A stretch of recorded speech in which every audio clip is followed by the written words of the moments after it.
नमस्कार, 5 मिनट में 25 बड़ी खबरों के साथ शुरुआत करते हैं। पश्चिम बंगाल के जलपाईगुड़ी में चक्रवाती तूफान का कहर, भारी ओलावृष्टि और तूफान से 5 लोगों की मौत, 100 से ज्यादा घायल, कई इमारतों को भी पहुंचा नुकसान।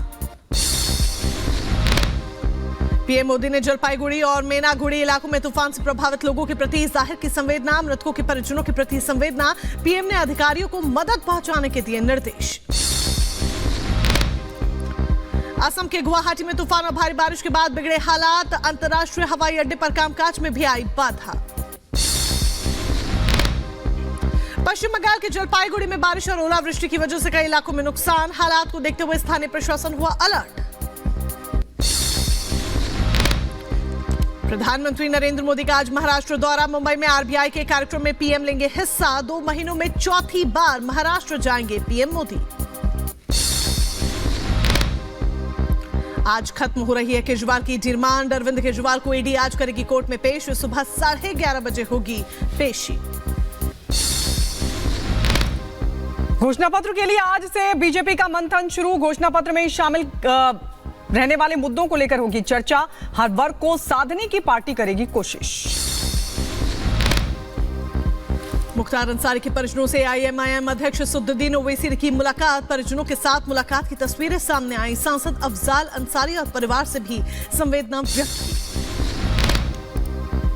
मुंबई हवाई अड्डे पर कस्टम विभाग की टीम को मिली बड़ी सफलता। 27 से 31 मार्च तक 22 मामलों में करीब 6 करोड़ से ज्यादा रुपए के 10.68 किलोग्राम से ज्यादा का सोना जब्त किया गया। उत्तर प्रदेश के लखीमपुर खीरी में आगामी लोकसभा चुनाव को लेकर पुलिस और सुरक्षा बल अलर्ट मोड पर। नेपाल सीमा बॉर्डर पर पेट्रोलिंग करते नजर आए। उत्तर प्रदेश के फिरोजाबाद में पुलिस विभाग को मिली बड़ी सफलता। 1000 से ज्यादा पेटी अवैध शराब की बरामद। अवैध शराब ले जा रहा तस्कर भी चढ़ा पुलिस के हत्थे। उत्तर प्रदेश के अंबेडकर नगर में पेड़ पर लटकते हुए मिला युवक का शव मिलने के बाद इलाके में मचा हड़कंप। पुलिस मृतक की पहचान में जुटी। उत्तर प्रदेश के जौनपुर जिले में धर्म परिवर्तन कराने का मामला है सामने। धर्म परिवर्तन करा रहे 3 लोगों को पुलिस ने धर दबोचा। दिल्ली के आनंद पर्वत इलाके से हैरान कर देने वाला मामला सामने आया है। सॉफ्ट टैंक से पुलिस ने 30 साल के शख्स का शव बरामद किया है। पुलिस मामले की पड़ताल में जुटी।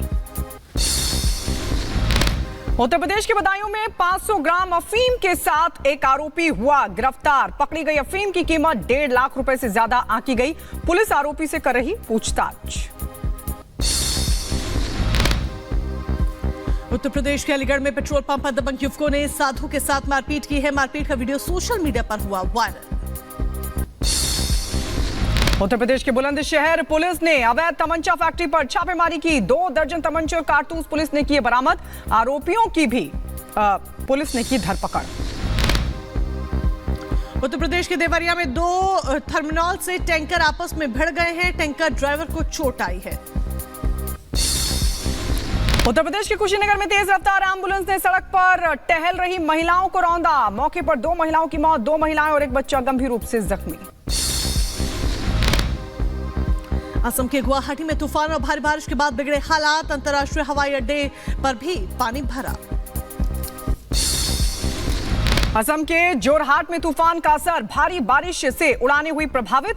आपको बता दें, पेड़ गिरने से आवाजाही भी बाधित। घरों, इमारतों के नुकसान पहुंचने की तस्वीरें भी आई सामने। और आगे बढ़ेंगे, मणिपुर के कई हिस्सों में बारिश और ओलावृष्टि से लोगों की परेशानी बढ़ी है। थोबल के सायम, लिकाई और खोंगजोम गांव में घरों, इमारतों और फसलों को नुकसान पहुंचा। सीरिया में अलेप्पो प्रांत के अजीज शहर में कार में बम विस्फोट हुआ। हादसे में 2 बच्चों समेत 3 लोगों की मौत की खबर।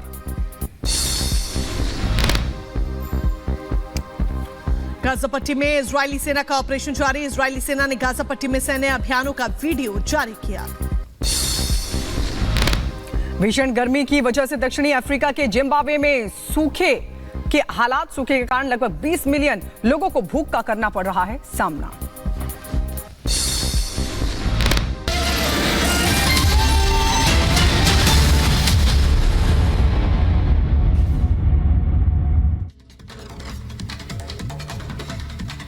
और चलिए 5 मिनट में 25 बड़ी खबरें जानने के बाद अब रुक करते हैं दिन भर की उन 5 बड़ी खबरों का जो कि सुर्खियों में रहने वाली हैं और जिनसे जुड़ी तमाम अपडेट्स एक एक कर हम आप तक पहुंचाते रहेंगे। और वो 5 बड़ी खबरें हम आपको आपकी टीवी स्क्रीन पर दिखाने जा रहे हैं, जिसमें बात अरविंद केजरीवाल को लेकर भी होगी, जिसमें बात जिस तरीके से ताबड़तोड़ रैलियां हो रही हैं को लेकर भी होगी।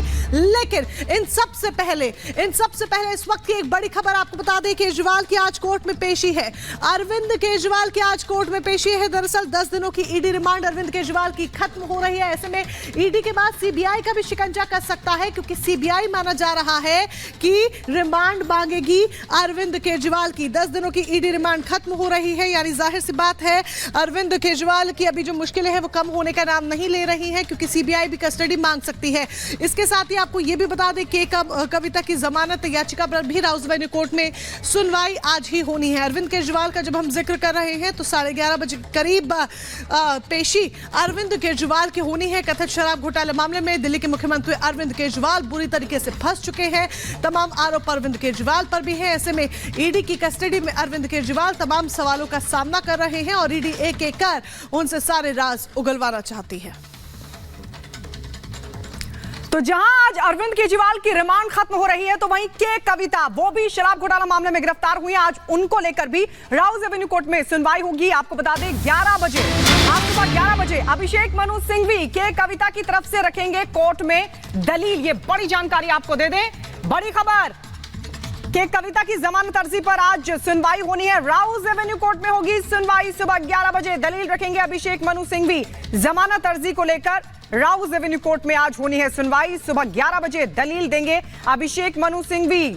आपको बता दें शराब घोटाला मामला जिसमें के कविता की गिरफ्तारी हुई है, कई बार रिमांड ले चुकी है ईडी, और इस सब के बीच अब जमानत अर्जी पर सुनवाई आज राउस एवेन्यू कोर्ट में। 2 तस्वीरें हम आपको दिखा रहे हैं, समझिए के कविता को लेकर लगातार ईडी जांच पड़ताल कर रही है, लेकिन बड़ा सवाल यह कि क्या के कविता को राहत मिलेगी। उधर अरविंद केजरीवाल की भी पेशी आज राउस एवेन्यू कोर्ट में होनी है। अरविंद केजरीवाल की 2 बार रिमांड मांग चुकी है ईडी, लेकिन आज देखना होगा ईडी क्या एक बार फिर से रिमांड की मांग करती है कोर्ट में। तो ये 2 तस्वीरें आपने देखी, यानी कि नजर आज रहेगी राउस एवेन्यू कोर्ट पर, क्योंकि के कविता की भी जमानत याचिका तो उधर अरविंद केजरीवाल की भी पेशी है। अरविंद केजरीवाल की जब हम बात करें तो देखिए ईडी की रिमांड आज खत्म हो रही है, कस्टडी खत्म हो रही है। इसमें 10 दिनों की रिमांड के बाद आज उनकी कोर्ट में पेशी है। देखना होगा अरविंद केजरीवाल को राहत मिलती है या फिर उनकी आफत अभी कम होने का नाम नहीं ले रही और आफत बढ़ती हुई नजर आती है। दिल्ली सीएम अरविंद केजरीवाल की 10 दिनों की ईडी रिमांड आज खत्म हो रही है। आज केजरीवाल की कोर्ट में पेशी है और आज तय हो जाएगा कि केजरीवाल को शराब घोटाले मामले में राहत मिलती है या उनकी आफत और बढ़ जाती है। सुबह 11:30 बजे ईडी केजरीवाल को कोर्ट में पेश करेगी। ईडी केजरीवाल से की गई पूछताछ और अभी तक की जांच का ब्यौरा भी कोर्ट को देगी। अगर ईडी केजरीवाल को न्यायिक हिरासत में भेजने की कोर्ट से मांग करती है, तो ऐसे में सीबीआई केजरीवाल की कोर्ट से कस्टडी मांग सकती है। वहीं के कविता की जमानत अर्जी पर भी आज राउस एवेन्यू कोर्ट में सुनवाई होनी है। अभिषेक मनु सिंघवी के कविता के पक्ष में आज सुबह 11 बजे अदालत में दलील देंगे। के कविता को 10 दिन की रिमांड खत्म होने के बाद न्यायिक हिरासत में भेज दिया गया था। केजरीवाल की भी 10 दिन की रिमांड आज पूरी होने वाली है। Bureau report, Republic Bharat.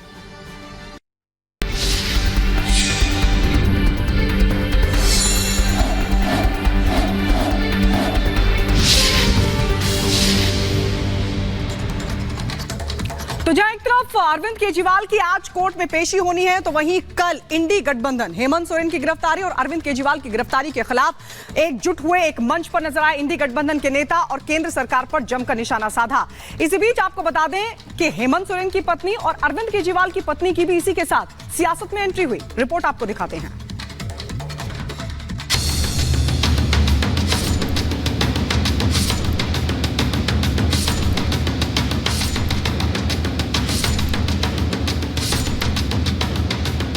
Kejriwal और हेमंत सोरेन की गिरफ्तारी ने इंडी गठबंधन की टेंशन बढ़ा दी है। अब अगला नंबर किसका होगा, ये सोचकर मोदी विरोधी हैरान और परेशान है। भ्रष्टाचार के आरोपों से घिरे विरोधियों को एहसास हो चला है कि अगला नंबर किसी का भी हो सकता है। लिहाजा दिल्ली के रामलीला मैदान से इंडी गठबंधन ने महारैली का आयोजन किया। विरोधियों का आरोप है कि विपक्ष को चुनाव लड़ने से रोकने के लिए जांच एजेंसियों और सरकारी संस्थाओं का गलत इस्तेमाल किया जा रहा है। ये जो चुनाव हो रहा है, नरेंद्र मोदी जी इस चुनाव में मैच फिक्सिंग करने की कोशिश कर रहे हैं। ये जो उनका 400 सीट का नारा है, ये बिना ईवीएम के, बिना मैच फिक्सिंग के ये 180 पार नहीं होने जा रहा है। जब हम आज सब मिलकर के एक साथ खड़े हुए हैं तो इस मैदान से ये ऐलान होने जा रहा है कि हुक्मरान जो दिल्ली में बैठे हैं वो अब ज्यादा दिन रुकने वाले नहीं हैं। ये समझ लेना, हम सब लोग आने वाले हैं और दिल्ली से जो बाहर जा रहे हैं आज, वो हमेशा हमेशा के लिए बाहर जा रहे हैं। तुम तो धोखेबाज हो, वादा करके भूल जाते हो। रोज रोज मोदी जी तुम ऐसा करोगे, रोज रोज मोदी जी तुम ऐसा करोगे, जनता जो रूठ गई तो हाथ मलोगे। लेकिन एक नया ऊर्जा। दिल्ली के रामलीला मैदान से इंडी गठबंधन की घटक दलों ने जुबानी हमले के जरिए बीजेपी को घेरने की कोशिश की, मगर मोदी विरोध में अंधे हो चुके विपक्षी नेताओं में विश्वास कम और उत्साह ज्यादा नजर आया। 15 लाख की रकम लिखता हूँ तो कलम रुक जाती है, काले धन के बारे में सोचता हूँ तो स्याही सूख जाती है। हर बात ही जुमला निकली। मोदी जी, अब तो ये भी शक है, क्या चाय बनानी आती है? इस मोदी को जब तक आप नहीं हटाएंगे, मोदी के विचारधारा को जब तक आप नहीं हटाएंगे, इस देश में सुख और समृद्धि कभी नहीं आएगी। इलेक्शन का टाइम आएगा, आपको वोट देना होगा। आप उस बटन को दबाइएगा जो इस हुकूमत को हराएगा और आपकी हुकूमत लाएगा। पहले फेज के चुनाव से महज 20 दिन पहले दिल्ली के रामलीला मैदान में मोदी विरोधियों का जमावड़ा लगा। चुनाव प्रचार के साथ साथ सभी दलों के अपने अपने एजेंडे थे। खासकर करप्शन मामले में अंदर गए अरविंद केजरीवाल और हेमंत सोरेन को बचाने की कोशिश नजर आई। तभी तो पहली बार सियासी मंच पर दोनों नेताओं की पत्नियों की एंट्री हुई। मिसेस केजरीवाल और मिसेस सोरेन भी सियासी तीर चलाती नजर आईं।